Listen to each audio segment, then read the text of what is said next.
नमस्कार, स्वागत है आपका अक्षर दुनिया वेब टीवी में और मैं हूं आपके साथ शिप्रा। राजधानी में पिछले 72 घंटों से लगातार करनी सेना का धरना प्रदर्शन जारी है। अब तक सरकार से उनकी कोई बातचीत नहीं हुई है। इधर पुलिस प्रशासन भी करनी सेना से धरना निरस्त करने पर दबाव बना रही है।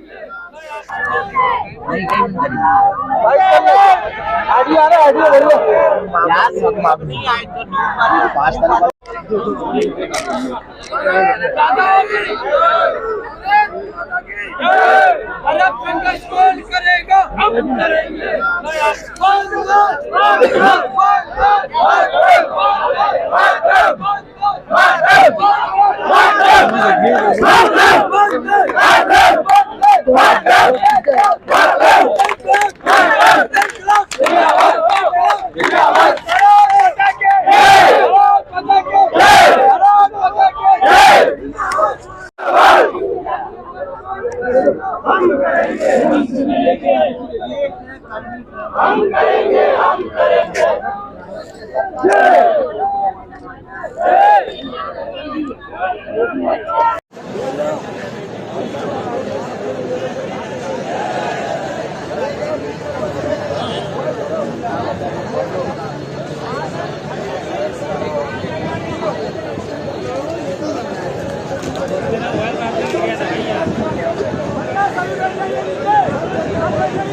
किरण सिंह राठौड़, करनी सैनिक।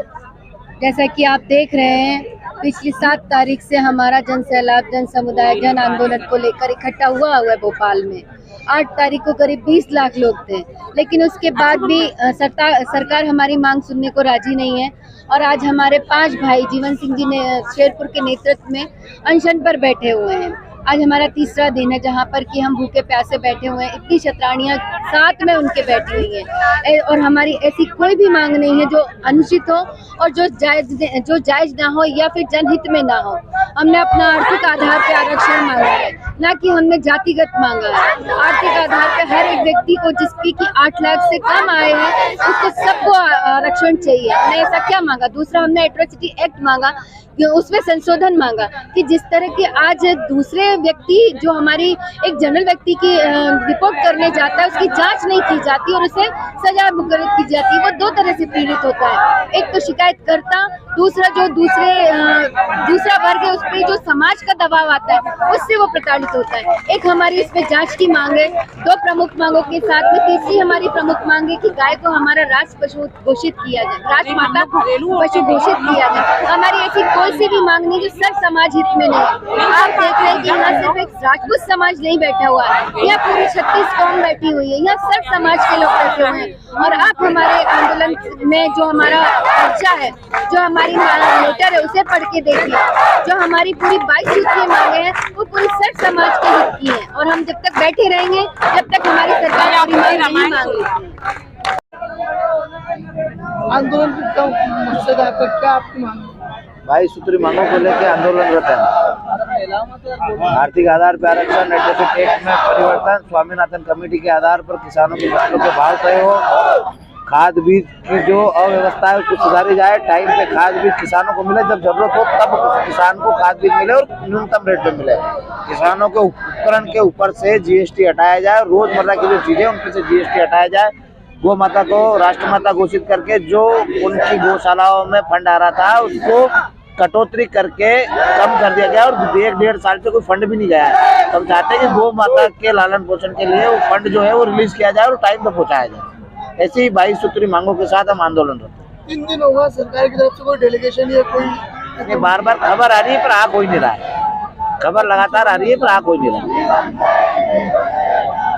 पिछले दिनों राजपूत समाज ने CM शिवराज सिंह चौहान को अभिनंदन किया था। पिछले दिनों राजपूत समाज ने शिवराज सिंह चौहान का अभिनंदन किया था।